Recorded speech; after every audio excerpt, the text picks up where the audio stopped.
Gracias, diputada presidente. Adelante, diputado.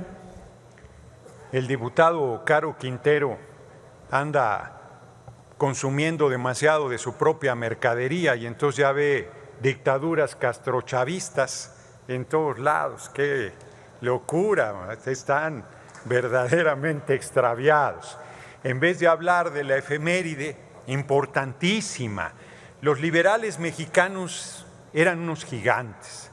Fíjense, Francia hizo la Revolución Francesa en 1789, a finales del siglo XVIII, guillotinó al rey y a la reina, y hasta 1901, Francia, que tanto admira más de un compañero o compañera, hasta 1901 separó la Iglesia del Estado.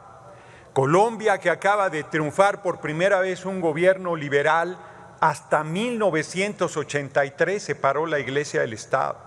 Argentina lo hizo en 1954 y le costó a Juan Domingo Perón la presidencia de la República con un golpe de Estado. España, a esta hora de este día, sigue la unión de la Iglesia y el Estado, les dan dinero como si fueran partido político. ¡Qué atraso! Bueno, tienen una monarquía, nos quieren dar clases a nosotros y aquí todos somos ciudadanas, ciudadanos, valemos lo mismo, y allá son súbditos de la monarquía española, una antiguaya, y siguen sin separar la Iglesia del Estado. Los liberales mexicanos, con Juárez a la cabeza, a mediados del siglo XIX hicieron esa hazaña, romper del poder político el poder de la jerarquía católica, que era un lastre enorme para el desarrollo del país. En un país como hoy, mayoritariamente creyente.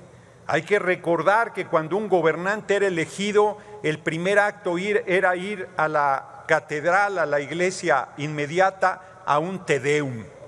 Y Juárez, que era creyente, encabezó esa hazaña de separar la Iglesia del Estado. Es más, yo creo que solo 3 liberales eran ateos: Melchor Ocampo, Zarco y el gran nigromante, que no está su nombre con letras de oro en los muros de la Cámara de Diputados, lo cual es un agravio.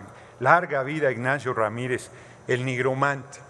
Entonces, es un país de creyentes con una religión muy fuerte y deciden separar la Iglesia del Estado.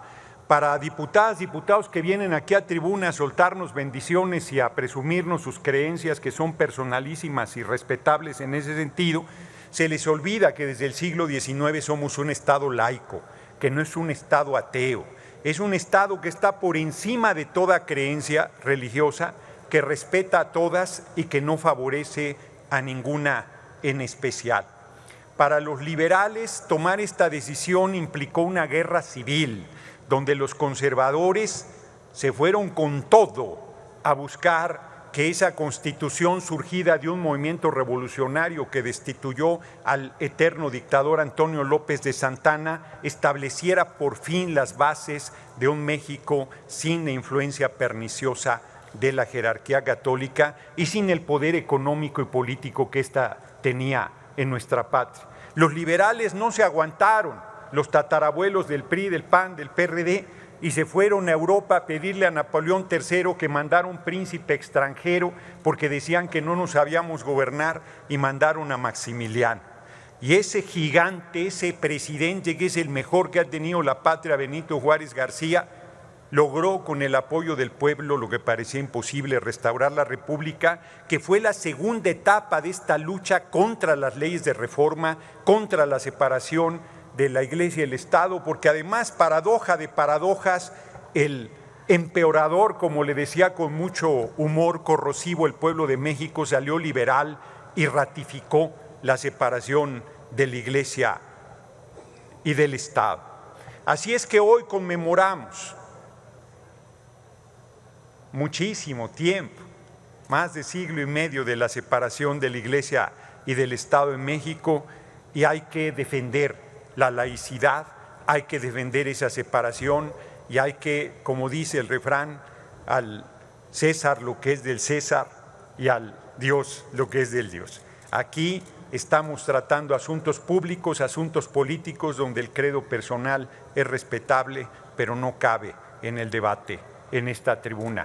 Larga vida a los liberales mexicanos, larga vida a Benito Juárez García, Melchor Ocampo, a Ignacio Ramírez, a Francisco Zarco y a esa larga lista de patriotas encabezados por don Juan Álvarez que nos dieron el Estado laico, restauraron la República y sentaron las bases de lo que es la Constitución que aún hoy nos rige en el país. Termino porque la Constitución del 17 en realidad es una reforma a la Constitución liberal de 1857 que consolidó la separación de la Iglesia y del Estado. Muchas gracias por su atención, gracias, compañeras diputado. y compañeros.